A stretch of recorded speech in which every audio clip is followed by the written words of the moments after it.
নমস্কার বন্ধুরা, welcome to my channel মাঠে ময়দানে অফিসিয়াল। বন্ধুরা, এই ভিডিওতে আমি ইস্ট বেঙ্গল, মোহনবাগান ও ইন্ডিয়ান ফুটবল নিয়ে কিছু আলোচনা করব। তোমরা যারা যারা আমার ভিডিওটা দেখছো, আমার চ্যানেলটা প্লিজ সাবস্ক্রাইব করে নাও ইন্ডিয়ান ফুটবলের এরকমই আরো আপডেট পেতে। প্রথমেই বলি, মেয়েদের এএফসি চ্যাম্পিয়ন্স লিগের মূল পর্বে কিন্তু কঠিন পরীক্ষার মুখে পড়ে গেল ইস্ট বেঙ্গল। গতকাল ড্র হয়েছিল, ইস্ট বেঙ্গল বি গ্রুপে পড়েছে। আর বি গ্রুপে ইস্ট বেঙ্গলের সাথে সাথে রয়েছে কিন্তু গতবারের চ্যাম্পিয়ন চীনের উহান জিয়াংদা, ইরানের বাম খাতুন এফসি আর উজবেকিস্তানের পিএফসি নাসাব। তো যথেষ্ট কঠিন গ্রুপ। ইস্ট বেঙ্গল এই টুর্নামেন্টের ফার্স্ট ম্যাচটা খেলবে কিন্তু 17ই নভেম্বর।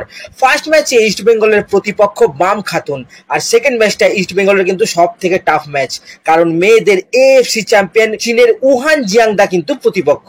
লাস্ট ম্যাচটা ইস্ট বেঙ্গলের 23 তারিখ আছে, সেই ম্যাচটা হবে পিএফসি নাসাফের এগেনস্টে। তো প্রতিটা গ্রুপ থেকে কিন্তু দুটো টিম উঠবে কোয়ার্টার ফাইনালে, মানে গ্রুপ চ্যাম্পিয়ন আর গ্রুপ রানার্স তো যাবেই।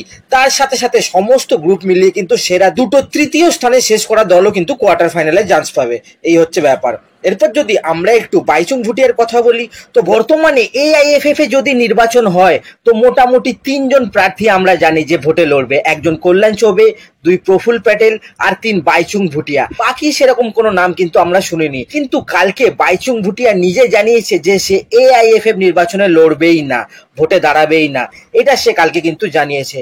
বাইচুং আরো বলেছে যে সে আশা করছে যোগ্য কারো হাতে ভারতীয় ফুটবল যাবে। বাইচুং যদি ভোটে না দাঁড়ায় তো অনেকেরই কিন্তু একটু আশা ভঙ্গ হবে, কারণ ইস্ট বেঙ্গল ফ্যানরা বা বেঙ্গলের অনেকেই কিন্তু চেয়েছিল যে আগামী নির্বাচনে বাইচুং আসুক, কিন্তু সেটা আর হচ্ছে না। যাই হোক, এরপর যদি আমরা একটু সুপার কাপ নিয়ে কথা বলি, তো সমস্ত টিমগুলোর কাছে গত কালকের দিনটাই কিন্তু ডেডলাইন ছিল যে এটা জানানোর যে তারা সুপার কাপে খেলবে কি খেলবে না।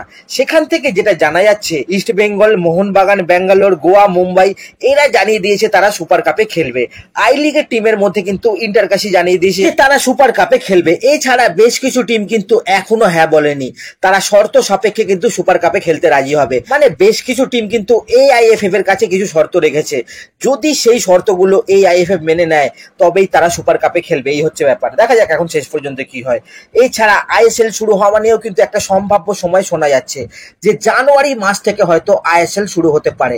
মানে 2026 জানুয়ারি মাস থেকে আইএসএল শুরু হবে আর চলবে 31শে মে পর্যন্ত। মানে 5 মাস ধরে কিন্তু আইএসএলটা হওয়ার কথা হচ্ছে, যেটা শুনে কিন্তু অনেকেই হতাশ হচ্ছে। 5 মাস একটা দেশে সর্বোচ্চ লিগ হবে, এটা কিন্তু একটা অদ্ভুত ব্যাপার। যাই হোক, যদি জানুয়ারি থেকে আইএসএল শুরু হয় তাহলে তার আগে আইএফএ ঠিক করেছে আইএফএ শিল্ড করাবে। আইএফএ শিল্ড কিন্তু নভেম্বর ডিসেম্বর মাসে করানোর একটা কথা চিন্তা করছে আইএফএ। সেই হিসাবে তারা কিন্তু ফেডারেশনের সঙ্গে কথাও বলছে। ফেডারেশনের এবার গ্রিন লাইট চলে এলেই কিন্তু আইএফএ শিল্ডটা হবে। এই হচ্ছে ব্যাপার। এরপরে যদি আমরা একটু কনর সিলসকে নিয়ে কথা বলি, তো কালকে মার্কাস একটা টুইট করে যে ইস্ট বেঙ্গল কনর সিলসের ব্যাপারে ইনকোয়ারি করেছে, কিন্তু কোনো কিছু এখনো ফাইনাল হয়নি, বরঞ্চ ফাইনাল হওয়া থেকে অনেক দূরে আছে। তো এই মার্কাস এই টুইটটা করেছে, সেটা কিন্তু অনেক পুরনো খবর, যেটা অলরেডি আগে আমরা বলে গালাগালি খেয়ে গেছি। তো কালকে থেকে একটা প্রশ্ন সকলের মনে ঘুরছে, কনর সিলসকে নিয়ে ইস্ট বেঙ্গল কি করবে। তো ইস্ট বেঙ্গল ছেড়েছে ডিমিকে, যে একজন স্ট্রাইকার, তার জায়গায় আনছে একজন মিডফিল্ডারকে। আর ইস্ট বেঙ্গল টিমে এখন মিডফিল্ডারে ভর্তি। ইস্ট বেঙ্গলে কিন্তু এখন একজন মাত্র বিদেশি ডিফেন্ডার আছে আর একজন বিদেশি স্ট্রাইকার আছে, বাকি 4 জনই মিডফিল্ডার এখন টিমে দালালকে ধরে। তো তারপরে যদি কনর সিলসকে ইস্ট বেঙ্গল নেয় তাহলে 5 জন মিডফিল্ডার হয়ে যাবে। তো এটা একটা কিন্তু ইললজিক্যাল ব্যাপার হয়ে যাবে। তো সেখান থেকে শোনা যাচ্ছে কনর সিলসের ব্যাপারে কিন্তু ইস্ট বেঙ্গল এনকোয়ারি করেছিল আগে ঠিকই, যেহেতু কনর সিলস ফ্রি প্লেয়ার, কিন্তু কনর সিলসকে ইস্ট বেঙ্গল নেবে না। আর যদি কনর সিলসকে সাইন করাতেই হয় তাহলে সাউল ক্রেসপো আর তালাল দুজনকেই অথবা অন্তত একজনকে রিলিজ করতেই হবে, তাহলেই কিন্তু কনর সিলসের আসার চান্স থাকবে। এই হচ্ছে ব্যাপার। দ্বিতীয়ত, যদি আইএসএল জানুয়ারি মাস থেকে শুরু হয় তাহলে সেই সময়ের কাছাকাছি গিয়েই কিন্তু ইস্ট বেঙ্গল কোনো প্লেয়ারকে সাইন করাবে।